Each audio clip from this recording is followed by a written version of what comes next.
Fala pessoal do primeiro ano, sejam bem-vindos para a aula de ensino religioso, nossa segunda aula no módulo à distância.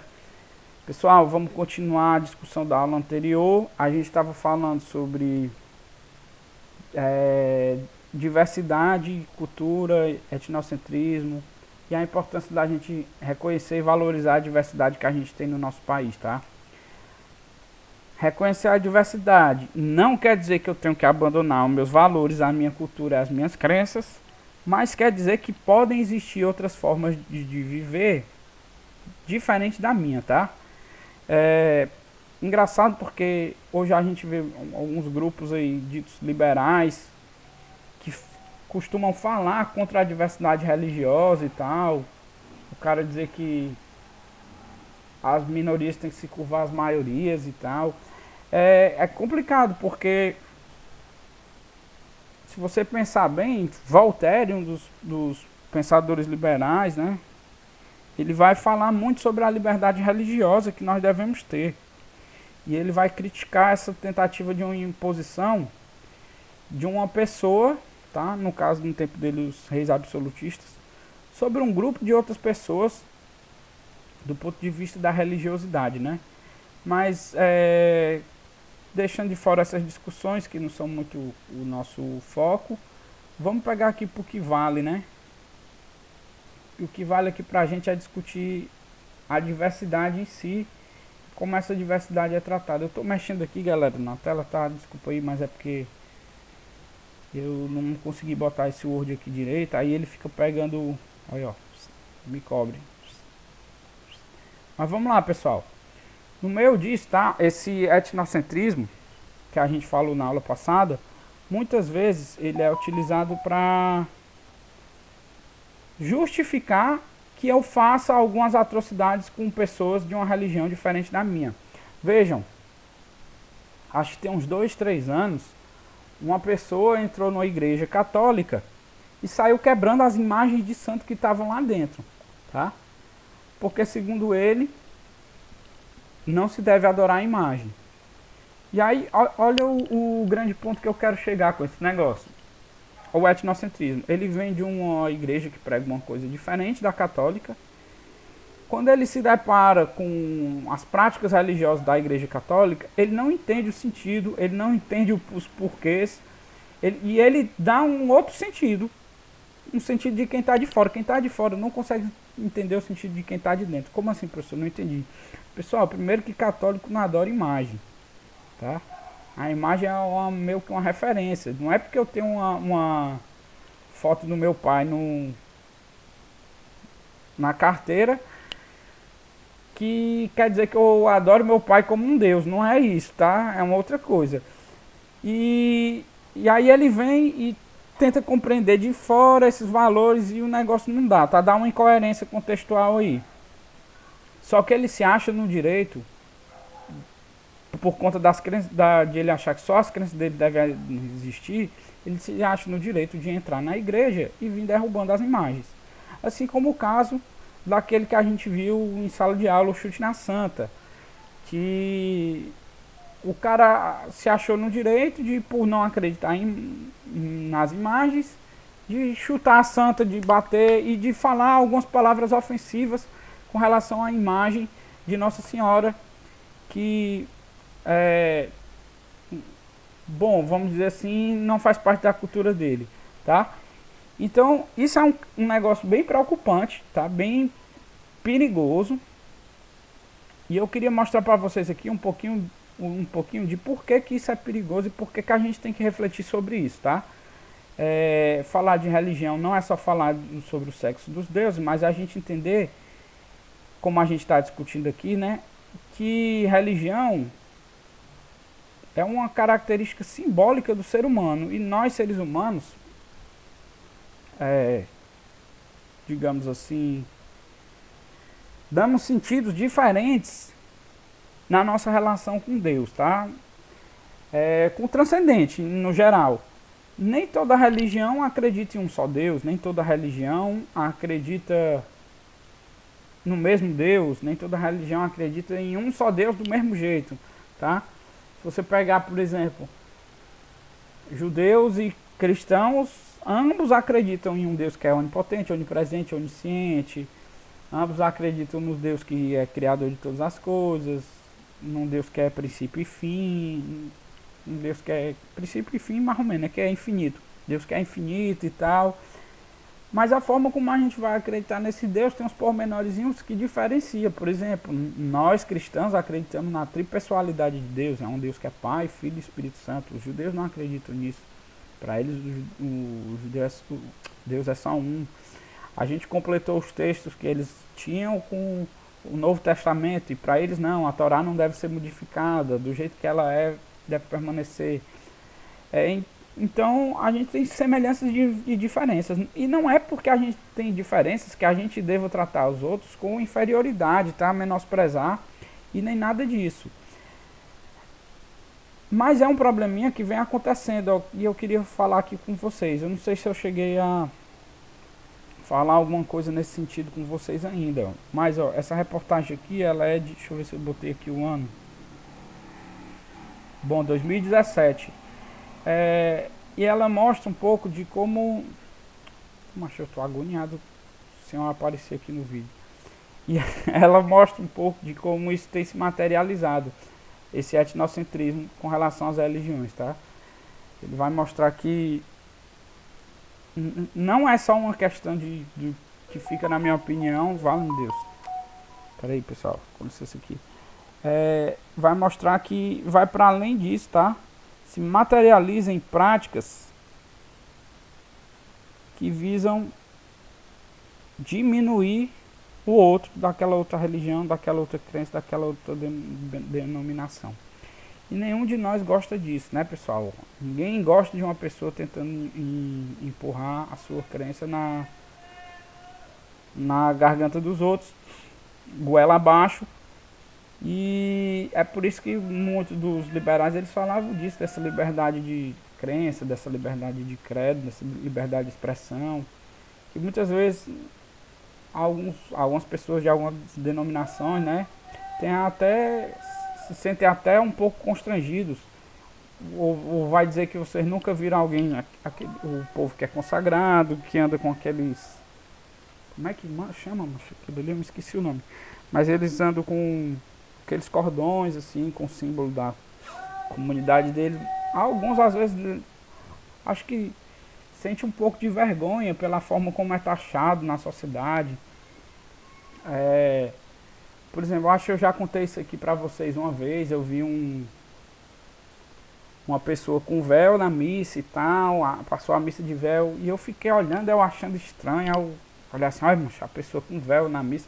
E depois eu fui me dar conta de que o véu tem um significado para ela que eu não sei dizer. Então por que eu vou julgar o significado de um véu para uma pessoa na missa se eu não sei? Isso faz alguns anos, né? Se eu não sei o significado desse véu. Percebem isso? Então eu não posso querer entender uma cultura, um hábito, um gesto, uma ação, se eu estou de fora. Tem muita gente que vê a missa e diz assim, é porque a missa é muito chata, é só um negócio de senta e levanta, senta e levanta. Se você não entende o sentido daquilo ali, realmente para você vai ficar um negócio de senta e levanta. Mas para quem está dentro, para quem está inserido, a missa é muito mais do que o senta e levanta. É cheio de simbologia, é cheio de... Como é que eu posso dizer? Cara, para mim, enquanto cristão, a missa é uma coisa importantíssima na minha vida, na minha semana, né? Quando eu percar uma missa, meu Deus do céu, acabou a semana. Mas vamos lá. Eu queria que você só dá uma lidazinha, tá? Pra gente encerrar rápido hoje, bem light também. Mas pra gente materializar isso aqui, certo? Então vejam só. Destruir terreiros de religião de matriz africana é a nova guerra santa no Brasil. Denúncias de discriminação por motivo religioso cresceram 4.960% em 5 anos. Claro que aqui não está se referindo só a casos com relação à matriz africana não, tá? Mas olha só o número, como é absurdo. Cresceram 4.960% em 5 anos. De 2012 para 2017, né? Um dos alvos preferidos são terreiros da Baixada Fluminense do Rio de Janeiro. E aí a gente vai ver um relato, pessoal, tá? Para vocês verem como... Pô, vamos ver aqui. Denúncias de discriminação. Ia lembrar a mesma coisa, ó. Vamos aqui. Mãe Meirinha foi bem rápida. Amarrou um pano branco na roupa e colocou alguns colares, fios de conta colorido no pescoço. O mais triste de tudo... tá meio ruim aqui de ler, pessoal, tá? Então eu vou tentar... Pera aí, vou tentar melhorar aqui. Ai, meu Deus. Pronto, acho que melhorou. O mais triste de tudo... Deixa eu aumentar aqui agora. Pronto. É saber que eles não param, disse enquanto prendia um tecido também branco na cabeça. Estava pronta, com sua vestimenta de mãe de santo. Sinalizou que poderia começar a entrevista e se apresentou. Sou mãe Meirinha de Oxum, fui iniciada no candomblé há 36 anos. Sou filha de Mima de Oxóssi, do Ilê Axé Abaquetu. Há 1 ano e meio, Rosemary dos Santos abriu um terreiro de candomblé em Belfort Roxo, município do Rio de Janeiro, na Baixada Fluminense, onde também começou um trabalho social com as crianças da região. Dia 27 de setembro, completou 51 anos e naquele mesmo dia seu terreiro foi invadido e incendiado. Vejam só, pessoal, a gente estranha aquilo que a gente não conhece, eu já falei para vocês, mas não quer dizer por isso que a gente tem que diminuir, que a gente tem que inclusive atacar esse tipo de ataque, né, que chegou a ser um ataque já material, dano material. É complicado, bicho, porque é uma cultura diferente, não faz parte da nossa, tá? É uma cultura bem diferente. A gente não precisa ir lá, a gente não precisa fazer parte disso. Mas a gente que está de fora, a gente não sabe os significados, a gente não sabe os símbolos, a gente não sabe os motivos. Então por que a gente vai, como é que eu posso dizer, querer dar um sentido a isso dentro da nossa cultura? Que não é, se fosse a nossa cultura, era a nossa cultura, mas não é a nossa cultura. Não sei se vocês, se vocês entenderam a viagem aqui, tá? Mas presta atenção. Vejam que ela relata também um trabalho social. Então a gente não sabe o que está acontecendo, a gente não sabe quem são as pessoas, a gente não sabe quais são os sentidos. O simbólico, pessoal, na humanidade, ele é quase infinito. A gente dá sentido a tudo, a gente dá nomes às coisas, a gente compreende as coisas, tá, de uma maneira simbólica. Nós somos seres simbólicos, o ser humano é um ser simbólico. Se vocês pegar no livro de vocês, vocês vão ver muito isso no livro de vocês do primeiro ano, tá? Que nós somos seres simbólicos e que nós damos sentidos ao mundo que nos cerca. Eu já falei para vocês na aula passada do chocalho e tal. Posso falar para vocês de outras coisas, só que eu não estou lembrando agora, tá? Mas assim, a gente atribui sentido às nossas ações, a gente atribui sentido às coisas. Pronto, vou dar um exemplo para vocês muito bom. Uma piscada de olho, ela pode ter vários sentidos. O que vai me dizer o sentido daquilo ali vai ser o contexto em que está inserido. Então, por exemplo, eu vou tirar meu óculos aqui, que fica a luz. Aí tu tá aqui, ó, e tal. Aí passou uma bichinha aqui, ó. Aí tu, ó, deu uma piscada. Isso pode significar o quê? Dentro do contexto, que é tu, que tá olhando, tu homem, tá olhando aqui, passou uma mulher. Aí tu, ó. Pode significar o quê? Que tu tá tipo dizendo assim, ei bichinha, tô aqui. Uma paquera, certo? Pode significar uma paquera. Mas não é só isso que pode significar. Pode significar também, tu tá piscando aqui, tu tem um tique nervoso. Pode significar que uma coisa caiu no teu olho. Pode significar, na verdade, que tu já conhece aquela menina e tu tá marcando alguma coisa com ela para fazer aí, ó, e tu tá. Presta atenção. Uma piscada é um símbolo que pode ser interpretado de diferentes maneiras por diferentes pessoas em diferentes lugares. Então, para eu entender esse símbolo, eu tenho que estar inserido no contexto. Pronto, vou dar outro exemplo. Quando tu faz uma piada interna no teu grupo, só tu e teus amigos mais próximos ali entendem a piada. É todo mundo que vai rir?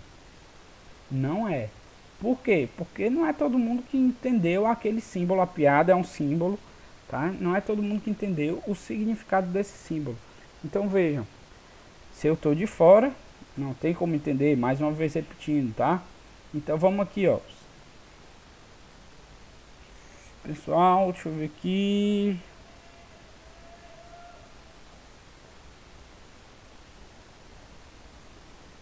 Vamos ler essa outra reportagem aqui rapidinho, tá? Só pra gente encerrar. Criança é vítima de intolerância religiosa no Rio. Uma menina de 11 anos foi vítima de intolerância religiosa no domingo, como mostrou o Boletim Raio desta terça-feira, dia 16. A criança foi atingida por uma pedra na Avenida Meriti, na Vila da Penha. Presta atenção. Uma pessoa para jogar uma pedra numa criança de 11 anos por ela ser de uma religião diferente. Isso tá certo, pessoal? Complicado, né? E se você tá pensando assim, professor, mas na minha religião, na Bíblia diz ir de anunciar o evangelho. Rapaz, diz mesmo, ir de anunciar o evangelho. Mas tu escreveu, foi na pedra, foi jogou na menina. E mais, na Bíblia, Jesus também ele relata várias vezes que não necessariamente tu precisa, como é que eu posso dizer? Pronto, vou dar um exemplo aqui pra vocês, bem legal, tá? Um cara chega para Jesus, aqueles como era, os fariseus, um fariseu chega para Jesus e fala assim: Jesus, quem é que vai para o céu? Quem é que consegue a salvação, a vida eterna? Aí Jesus diz assim: amai a Deus sobre todas as coisas e o próximo como a ti mesmo. Aí o fariseu diz assim: mas Jesus, quem é o meu próximo? Aí Jesus diz assim: vou te contar uma história. Aí ele vai contar a história e conta que um rapaz foi assaltado, espancado pelos ladrões e deixado na estrada. Um fariseu, homem da lei, passou, sabia todos os mandamentos decorados, sabia todas as escrituras decoradas, passou, viu o homem lá ferido. O que que ele fez? Ele se virou, foi embora. Depois vai passar um sacerdote, vê aquele homem ferido, olhou, passou e foi embora. Chega um samaritano. Pessoal, o samaritano era uma pessoa que era de cultura diferente, tá? Eles tinham uma descendência de hebreu também, mas a cultura deles havia sido modificada. Os judeus e os samaritanos, eles tinham meio que uma rixa, digamos assim, tá? E eles eram considerados pessoas ruins pelos judeus, digamos assim, para ser bem simplista, tá? E aí ele vem e diz assim: esse samaritano vê o judeu ferido e ele tem compaixão. Ele pega aquele homem ferido, leva, coloca no hotel, paga as despesas, os medicamentos e diz: ó, tudo que esse cara consumir, quando eu voltar aqui, eu pago. Ao final dessa história, Jesus diz: e aí?